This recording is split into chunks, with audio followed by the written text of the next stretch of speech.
मला इथं सांगितलं निवृत्तीराव की हा एरिया मुसानगर एरियामध्ये आम्हाला शाजीखाना त्या ठिकाणी आम्हाला पाहिजे.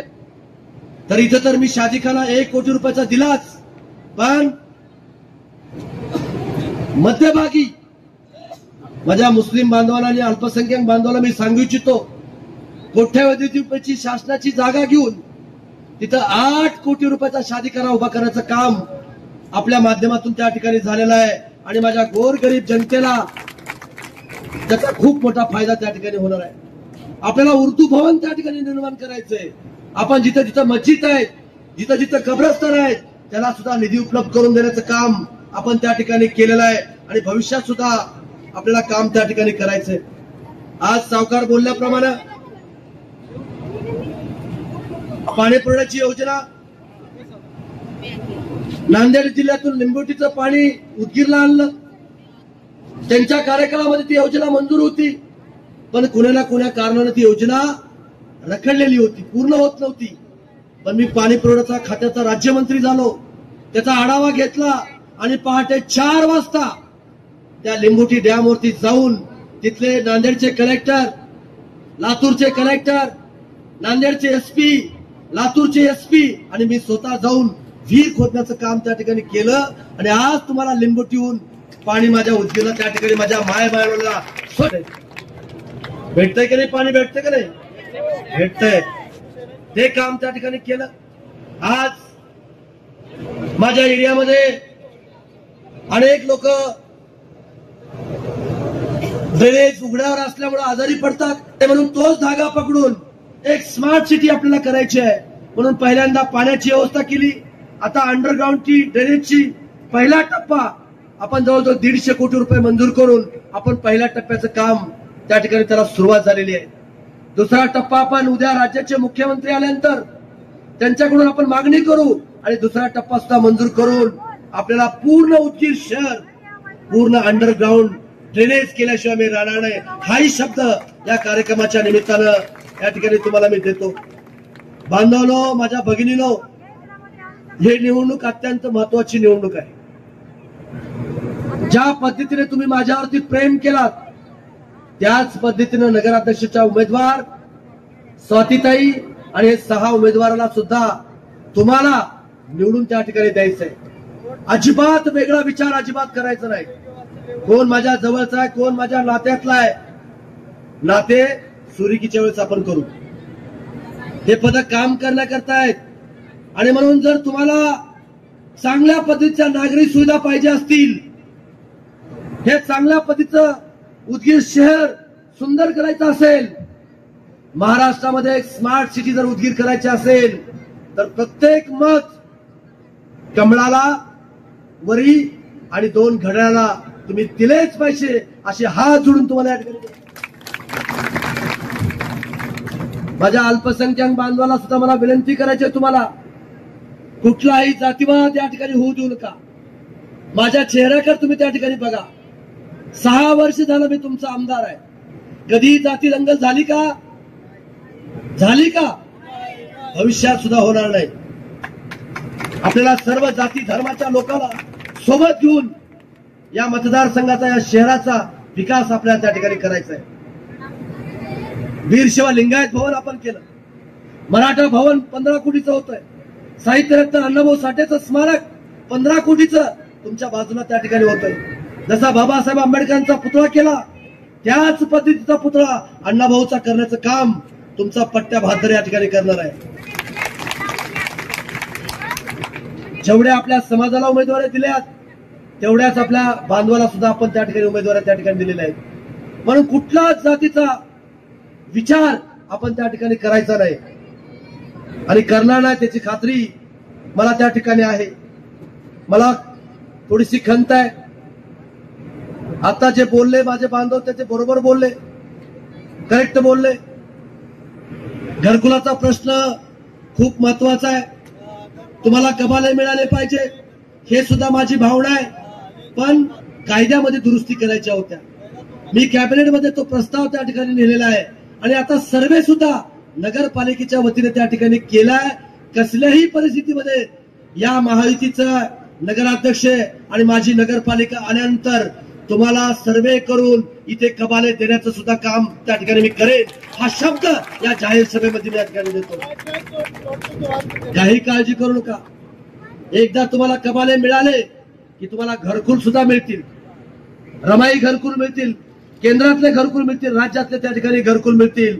आणि जाता जाता एवढंच तुम्हाला मी सांगेन की मुख्यमंत्री माझी लाडकी बहीण योजना जाणीवपूर्वक माझ्या बहिणीसाठी त्या ठिकाणी आणली आणि या माझ्या बहिणीवानी राज्यामध्ये आतापर्यंतच्या इतिहासामध्ये 237 जागा आमच्या निवडून देऊन एक इतिहास निर्माण त्या ठिकाणी केला आणि केवळ माझ्या लाडक्या बहिणीमुळे त्या ठिकाणी झालेला आहे।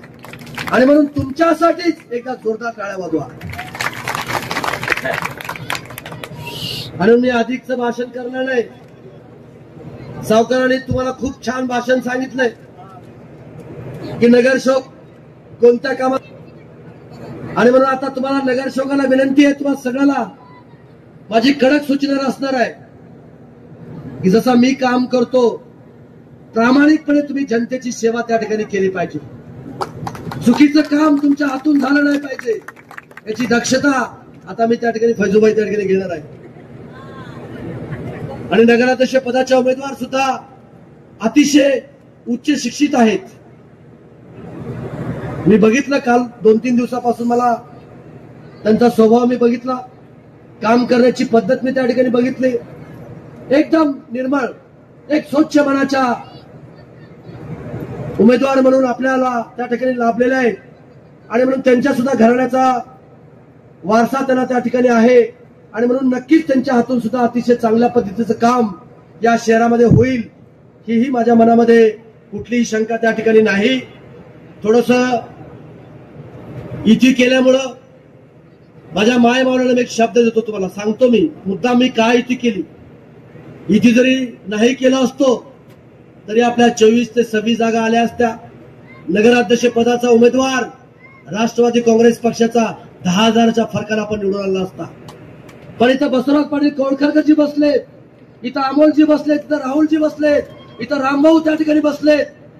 त्यावेळेस माझ्या निवडणुकीमध्ये भारतीय जनता पार्टीच्या कार्यकर्त्यांनी जसं माझ्या राष्ट्रवादीच्या कार्यकर्त्यांनी जीवाचं रान केलं, पण त्यांनी सुद्धा माझ्यासाठी, तुम्हाला, तुमच्या मुलासाठी, तुमच्या भावासाठी त्यांनी त्या ठिकाणी काम केलं होतं। आणि अशाच सभेमध्ये मी सांगत होतो, मित्रांनो तुम्ही जसं माझ्यासाठी काम करताय तसं नगरपालिकेच्या निवडणुकीत सुद्धा तुमच्या खांद्याला खांदा लावून मी तुमच्यासाठी काम करेन, हा शब्द दिला होता तुमच्या मुलांनी, म्हणून हा शब्द पाळण्यासाठी ही ती त्या ठिकाणी केलेली आहे। काही लोक फेसबुकवर, काही लोक ट्विटरवर कॉमेंट करतात की भाऊला काय गरज होती ती करायची, आम्ही सगळे त्यांच्या पाठीमागे होतो, पण उद्या तुमच्या मुलाला हा बैमान निघाला, हा शब्दाला पाळणारा यांचा समाज नाही असं म्हणले असते का नाही। आज महाराष्ट्रामध्ये तुमच्या लोकप्रतिनिधीचा सन्मान होतोय, कशामुळं? शब्दाला पाळणारा कार्यकर्ता म्हणून त्या ठिकाणी ओळख निर्माण झाली, म्हणून त्याचा सन्मान त्या ठिकाणी होतोय। आणि म्हणून आता युती केल्यामुळं अनेक कार्यकर्त्यावरती अन्याय त्या ठिकाणी झालाय। इथं शिवकुमार कांबळे इच्छुक होते, खरं तर अविनाश गायकवाड हे कुठे गेले, अविनाश त्या ठिकाणी इच्छुक होते, खरं तर आम्ही त्या दोघांचंच नाव माझ्या लिस्टमध्ये त्या ठिकाणी होतं। आणि म्हणून मी त्या दोघांनाही, शिवकुमारजी आज तुमच्या मुलीचा वाढदिवस आहे, त्या माझ्या लेकीला सुद्धा सर्व पदाधिकाऱ्याच्या वतीनं वाढदिवसाच्या लाख या ठिकाणी मी शुभेच्छा देतो। तिचं भावी आयुष्य सुख समाधानाचं जावो, तिला प्रचंड मोठी अधिकारी हो अशी सुद्धा तथागत गौतम बुद्धाचरणी मी प्रार्थना या ठिकाणी करतो। आणि अजिबात मी खोटं बोलणारा माणूस नाही, मी जे बोलतो ते करून दाखवतो। आणि म्हणून भविष्यात तुम्हाला असेल किंवा अविनाशला असेल मोठी संधी मिळेल, पण तुम्हाला ह्या 6च्या 6 जागा निवडून आणाव्या लागतील। घरात शिवकुमार तर एकदम मोकळा माणूस आहे, मी त्याला कालच शब्द दिलाय, 1 number ward, 9 number ward, 10 number ward आणि 11 नंबर वार्ड ह्या चारीच्या चारी प्रभागातले उमेदवार तुम्ही निवडून आणा, तुम्हाला मोठी संधी उपलब्ध करून देण्याचं काम हा आमदार तुम्हाला त्या ठिकाणी करून दाखवेल, हा शब्द या कार्यक्रमाच्या प्रचार सभेच्या निमित्तानं या ठिकाणी तुम्हाला देतो। आणि राज्याचे मुख्यमंत्री